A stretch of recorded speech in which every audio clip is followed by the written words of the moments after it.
नमस्कार साथियों, मैं हूं अनूप थप्याल। साथियों, नैनीताल हाई कोर्ट ने एक और आदेश जारी किया है या आदेश दिया है, जिससे कि पंचायत का चुनाव लड़ रहे कई लोगों की सांसें फूल गई हैं। हाई कोर्ट के आदेश से सब हक्के बक्के रह गए हैं और हाई कोर्ट का यह फैसला था कि जिन लोगों का नाम 2 जगहों की मतदाता सूचियों में है वो लोग चुनाव नहीं लड़ सकते हैं, पंचायतों में हिस्सेदारी नहीं कर सकते हैं। अब सवाल आता है कि नैनीताल हाई कोर्ट को आखिर यह आदेश क्यों देना पड़ा। वास्तव में उत्तराखंड सरकार की तरफ से 6 जुलाई को एक आदेश जारी हुआ था कि जिन लोगों का नाम उत्तराखंड में मतदाता सूची में कहीं पर भी है वो लोग त्रिस्तरीय पंचायत चुनाव में हिस्सेदारी कर सकते हैं, यानी कि चुनाव लड़ सकते हैं। अब इस आदेश के खिलाफ कई लोग नैनीताल हाई कोर्ट में पहुंचे। उन्होंने यह दलील दी कि जो लोग शहर में रह रहे हैं और शहरी क्षेत्रों के मतदाता हैं, शहर में अपनी छोटी सरकारें चुनते हैं, कोई मेयर चुनता है तो कोई नगर पालिका अध्यक्ष चुनता है तो कोई नगर पंचायत अध्यक्ष चुनता है, वो तो शहर के ही लोग हो गए हैं, उनका गांव से कोई भी लेना देना नहीं है, तो वो लोग क्यों उत्तराखंड के गांवों में आकर पंचायतों में हिस्सेदारी करना चाहते हैं। कोर्ट ने यह सब कुछ समझने की कोशिश की, सारे सवालों के जवाब इकट्ठे करने शुरू कर दिए और उसके बाद स्पष्ट आदेश दिया। नैनीताल हाई कोर्ट का आदेश बिल्कुल स्पष्ट था कि जो भी लोग 2 जगह की मतदाता सूचियों में दर्ज हैं, जिन लोगों का नाम शहरी क्षेत्रों में दर्ज है और साथ ही उन लोगों का नाम ग्रामीण या पंचायतों के चुनाव की मतदाता सूचियों में दर्ज है, उन लोगों को चुनाव में हिस्सेदारी नहीं करनी होगी। अब इसके बाद एक हड़कंप की स्थिति पैदा हो गई, क्योंकि आज नामांकन वापसी का आज आखिरी दिन था।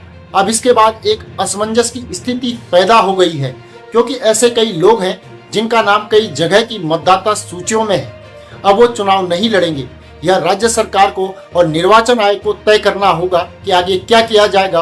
और नैनीताल हाई कोर्ट के आदेश के बाद क्या अब ऐसा कई जगहों पर हो सकता है कि नामांकन कुछ लोगों ने जो दाखिल किए होंगे और हो सकता है कि वो अब निर्विरोध चुनाव जीत भी जाएं, और जो शहरी क्षेत्र के मतदाता होंगे उनका नामांकन किसी भी तरीके से खारिज हो सकता है।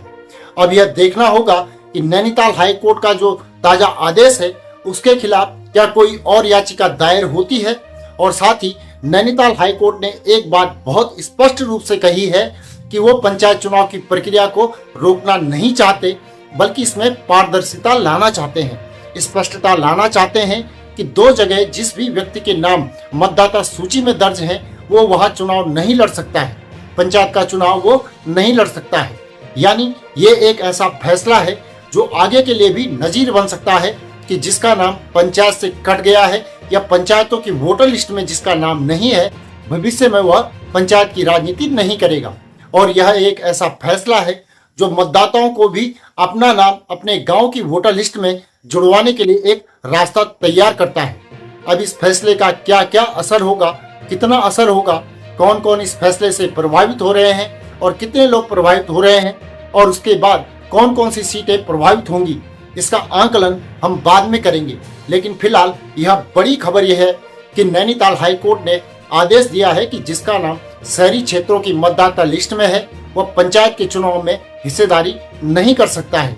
साथियों, इस पर आप अपनी राय हमें कमेंट करके जरूर बताएं। हमारे चैनल को सब्सक्राइब करें, वीडियो को लाइक और शेयर करें। अभी के लिए इतना ही। अगली वीडियो में जल्द ही पुनः मुलाकात होगी। तब तक के लिए नमस्कार।